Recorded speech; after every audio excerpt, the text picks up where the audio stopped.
ओम साईं राम। गुल यारों। काका महाजनी ऐं जोशी ब्राह्मण जी कथा। साधन जे बचाव करण लाइ ऐं दुष्टन खे नाश करण लाइ ईश्वर अवतारधारी ईंदो आहे, पर संतन खे त साधु ऐं दुष्ट ॿई हिकु जहिड़ा ऐं समान ॾिसण में ईंदा आहिनि। पोइ दुष्टन खे मारण जो मतिलबु ई छा आहे? मतिलबु इहो आहे त ख़राबु कंदड़ ऐं अधर्मी दुष्टन खे सुहिणे रास्ते ते आणण लाइ ईश्वर ईंदो आहे। संतनि जे हृदय में भॻवानु हरदम वसे थो ऐं खाउन जुदा न आहे, तंहिं करे हू हमेशह निष्काम ऐं नित्य मुक्त हूंदा आहिनि। श्री साईं बाबा उन पदवी जो अवतार हो। हिन वटि शत्रु, मित्र, राजा ऐं फ़क़ीर सभु हिकु समान हुआ। भक्तनि जी सहायता लाइ हर वक़्तु तयारु रहंदा हुआ। त बि संदन आज्ञा खां सवाइ को बि भगत वटि पहुची कीन सघंदो हो। अहिड़ा केतिरा शख़्स हुआ जिन खे भॻवानु साईं बाबा जो दर्शन नसीब न थियो, छो त मंझंदि साईं बाबा में पूर्ण विश्वास ऐं श्रद्धा कीन हुई ऐं प्रभु जे कथाउनि ऐं कीर्तन में हिन जी दिलचस्पी कोन हुई। जेसिताईं सत्संगी भक्तनि में इहा रुचि पैदा न थींदी हुई, तेसिताईं अंतर्यामी बाबा जन उन्हनि खे दर्शन ई कीन ॾींदा हुआ। पर जे अहिड़नि अविश्वासी शख़्सनि खे दर्शन मिली वेंदो हो त शिरडी में वधीक रही कीन सघंदा हुआ। मतिलबु त जिन खे बाबा जन लाइक़ु सम्झंदा हुआ उन्हनि खे ई पाण वटि अचणु ॾींदा हुआ। त बि खेनि बाबा जन जी आज्ञा यकदमि पालनी पवंदी हुई ऐं हू हमेशह मर्ज़ीअ मूजिबि पंहिंजी मर्ज़ीअ मूजिबि रही कीन सघंदा हुआ। हिकु दफ़े भगत काका महाजनी मुंबई मां कही शिरडी में आयो ऐं ख़्यालु करे आयो त हिकु हफ़्तो रही गोकुल अष्टमी जो मेलो ॾिसी पोइ वेंदुसि। बाबा जन जे पहिरें दर्शन करण ते बाबा जन पुछियुसि त तूं वापसि कॾहिं वेंदे? हू वापसि वञण जो सुवालु ॿुधी वाइड़ो थी वियो, पर पाण संभाले जवाबु ॾिनई त जेसिताईं बाबा जन आज्ञा ॾींदा तॾहिं वापसि वेंदुसि। बाबा जन टह पियो चयसि त तोखे सुभाणे वापसि वञिणो पवंदो। बाबा जन जी आज्ञा जो उल्लंघन करण जी कंहिंखे बि हिमत कोन थींदी हुई ऐं काका महाजनी ॿिए ॾींहुं टपड़ सोड़े मोटी हलियो आयो। जॾहिं बम्बईअ में पंहिंजे ऑफिस में पहुतो त ॾिठईं त संदसि सेठ ॾाढी इंतज़ारी में वेठो हो त महाजनी कॾहिं मोटी ईंदो, छो त सेठ जो मुनीम यानी मुख कागरी ओछो बीमार थी पियो हो, जंहिं करे महाजनी जो ऑफिस में हुअणु बिल्कुलु ज़रूरी हो।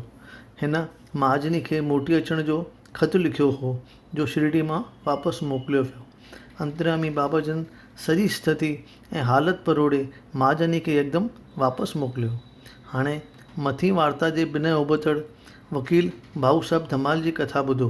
हू हिकु मुक़दमे जे बारे में निडार शहर जे कोर्ट ॾांहुं वञी रहियो हो त वाट ते तरसी अची बाबा जन जो दर्शन कयईं ऐं बाबा जन खे निडार वापसि वञण जी आज्ञा घुरियईं। बाबा जन चयसि त मोकल न मिलंदी, हिकु हफ़्तो रही पोइ वञिणो पवंदे, ऐं हू सतवचन चई रही पियो।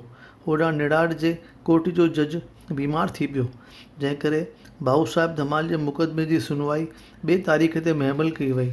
हफ़्ते पूरे थियण बैदि हिन खे वञण जी आज्ञा मिली।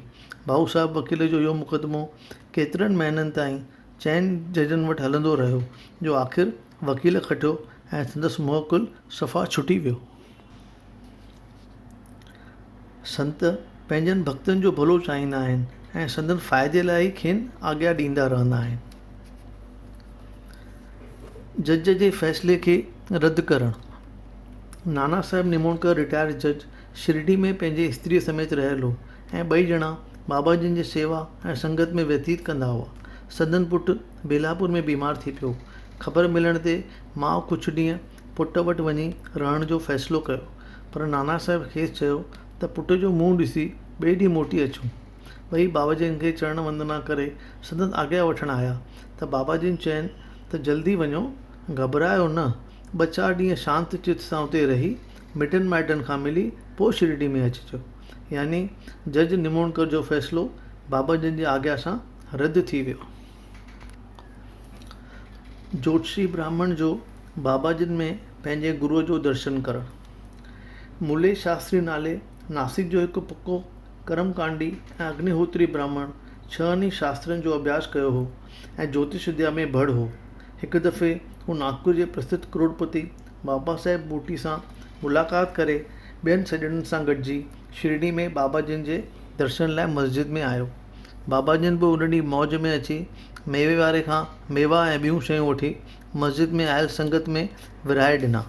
बाबा जिन खे अहिड़ी रम्ज़ यादि हुई जो अंब खे चौधारी ज़ोर ॾेई वात में विझी चूसण बैदि बाक़ी रहियल खल ऐं कोड़ कढी फिटो कंदा हुआ, पर हिन भेरे केले जो गबु कढी संगत में विरायूं ऐं खलियूं रखियऊं पंहिंजे लाइ। मथे आयल जोशी इहो ॾिसी बाबा जिन खे अर्ज़ु कयो त मूंखे पंहिंजो हथु ॾेखारियो। बाबा जिन इहे लफ़्ज़ ॿुधा अणॿुधा करे छॾिया ऐं मूट में खेसि 4 केला प्रसाद तोड़ ॾिना ऐं सभु आयल मोटी वाड़े जे महिमान सराय में हलिया विया। उते पहुची मूले शास्त्री सनानु करे पौत्र वस्त्र पहिरे अग्निहोत्र हवन करण में लॻी वियो। हेॾा बाबा जिन बि नेम मूजिबि लेंडी तरफ़ किन सां गॾिजी पंधु करणु विया ऐं वाट ते फरमायूं त अॼु गेरू रंग पाण सां खणी हलो, उन सां वस्त्रनि खे रंगे गेरू रंग में रंगींदासीं। किन बि उन जो मतिलबु कीन सम्झो। कुझु वक़्तु बैदि बाबा जिन मोटी आया त मंझंदि जे आरती जी तयारी शुरू थी वई। महिमान सराय में वरी बाबू साहिब जोशी खे चयो त मंझंदि जी आरती में हली शामिलु थींदा। हिन चयो हींअर न, शाम जो बाबा जी जो दर्शन करणु वेंदुसि, तंहिं करे जोग साहिबु अकेलो ई हली विया। बाबा जिन जॾहिं मस्जिद में अची आसन ते विराजमान थिया त भक्त लोकनि संदन पूजा चालू कई ऐं आरती बि शुरू थी। बाबा जिन ओचितो चयो त नए आयल ब्राह्मण खां दक्षिणा वठी अचो। हिन ते सेठ बूटी पाण ओॾियां विया ऐं बाबा जिन जो संदेश ब्राह्मण शास्त्री खे ॿुधाईं। जो ॿुधी हू मुंझी पियो। दिलि में चयईं त मां त अग्निहोत्री ब्राह्मण आहियां ऐं मूं लाइ ॿिए कंहिंखे दक्षिणा ॾियणु वाजिबु आहे छा? मां मञां थो बाबा जिन बराबरि संत पुरुष आहिनि, पर मां त संदसि शिष्य आहियां ई कोन। वरी ख़्यालु आयुसि त जॾहिं बाबा जिन पाण दक्षिणा घुरी रहिया आहिनि ऐं सेठ बूटी जहिड़ो करोड़पति दक्षिणा वठणु आयो आहे, उनखे ख़ाली मोटाइणु वाजिबु न आहे। पोइ हवन पूजा अधु में मां छॾे उथी यकदमि सेठ बूटी सां गॾिजी मस्जिद में वियो, पर पाण खे शुद्ध ऐं पवित्र सम्झी ऐं मस्जिद खे अपवित्र सम्झी परियां बि बाबा जिन खे हथ जोड़े मथां गुल फिटा कयईं। पर जॾहिं बाबा जिन जे रूप में पंहिंजो गुरु कैलाशवासी गोलप स्वामी ॾिठईं तॾहिं अचरज में पइजी वियो। चई, अरे मुंहिंजो गुरु हिते किथां अची पैदा थियो? मां सपनो त नथो ॾिसां। अज में वात ई फाटी पियुसि ऐं वात मां अखर ई न पियो उकलेसि। नेठि शक दूर करण लाइ अॻियां वधियो ऐं गुरू जे चरणनि ते किरी हथ जोड़े स्तुति करणु लॻो। ॿिया भक्त त आरती करण में मशगूल हुआ, पर हीउ जोशी ब्राह्मण पंहिंजे गुरू महिमा ॾाढियां उचारण में मगन रहियो। आख़िर जॾहिं दिलि मां पंहिंजे उत्तम जात जो ऐं पंहिंजी शुद्धता ऐं पवित्रता जो अहंकार दूर थियुसि, तॾहिं अखियूं पूरे गुरू जी चरणनि ते मस्तक नवासियईं। वरी जॾहिं अखियूं खोले मथो मथे खयईं त ॾिठाईं त बाबा जिस खांसि दक्षिणा घुरी रहिया आहिनि। हींअर संदसि होश ठिकाणे आयो ऐं बाबा जिन जी शक्ति महसूसु करे बाबा जिन खे नमस्कार करे दक्षिणा ॾेई चयईं त हींअर मुंहिंजा सभु संसा दूर थी विया आहिनि ऐं मूंखे पंहिंजे गुरूअ जो दर्शन मिलियो। धन श्री साईं बाबा। बाबा जिन जी इहा लीला ॾिसी सभिनी भक्तनि जे अखियुनि मां प्रेम ऐं ख़ुशी जा आंसू वहणु लॻा त बाबा जिन आज्ञा कई त गेरू रंग खणी अचो, अॼु वस्त्रनि खे गेरू रंग में रंगींदासीं। सभिनी जे वातां श्री साईं बाबा जी जयकार जो नारो गूंजणु लॻो। बाबा जिन में श्री रामचंद्र जो दर्शन।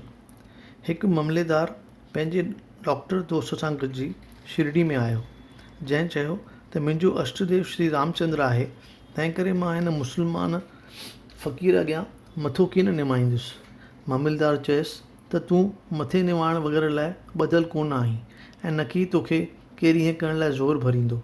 जॾहिं दर्शन करणु आया तॾहिं सभिनी खां अॻे डॉक्टर खे मथो टेकींदो ॾिसी सभु अजब खाइण लॻा ऐं डॉक्टर खे चयूं त तूं बाबा जिन जे अॻियां दंडवत प्रणाम छो कयो? डॉक्टर मोट में चयो त मूंखे बाबा जिन जे आसन ते मुंहिंजो अष्ट श्री राम वेठल ॾिसण में आयो। एतिरे में वरी बाबा जिन खे आसन ते वेठल ॾिठईं, अचरज में पइजी वियो त चयईं त बाबा जिन बेशक हिकु पूर्ण अवतारी शख़्स आहिनि। ॿिए ॾींहुं हिन उपवास रखणु शुरू कयो ऐं प्रतिज्ञा कयईं त जेसीं मूंखे बाबा जिन अज़गु छॾाए आशीर्वाद न ॾींदा तेसिताईं मां मस्जिद में पेर कीअं न पाईंदुसि। ऐं सांदे 3 ॾींहं मस्जिद में कीअं न आयो। चौथे ॾींहुं संदसि हिकु घाटो दोस्त खानदेश मां आयो, जंहिंखे पाण सां वठी मस्जिद में बाबा जी जो दर्शन करणु आयो। नमस्कार वग़ैरह करण खां पोइ बाबा जन खेसि चयो, अव्हांखे सॾाइण जी तकलीफ़ कंहिं कई? अव्हीं हिते कीअं पधारिया आहियो? इहो सुवालु ॿुधी डॉक्टर जो अंदरि भञी पियो ऐं अखियुनि मां ॻोढ़ा भरिजी आयसि। उन ई राति जो ई साईं बाबा मथियुसि अहिड़ी कृपा कई जो डॉक्टर खे परम आनंद जो अनुभव प्राप्त थियो ऐं शिरडी मां मोटी वञण बैदि बि खेसि 15 ॾींहं हर रोज़ु राति जो इहो अनुभव थींदो रहियो ऐं उहो हमेशह लाइ पको साईं भक्त बणिजी पियो। गुल यारो पूरो थियो। ओम साईं राम।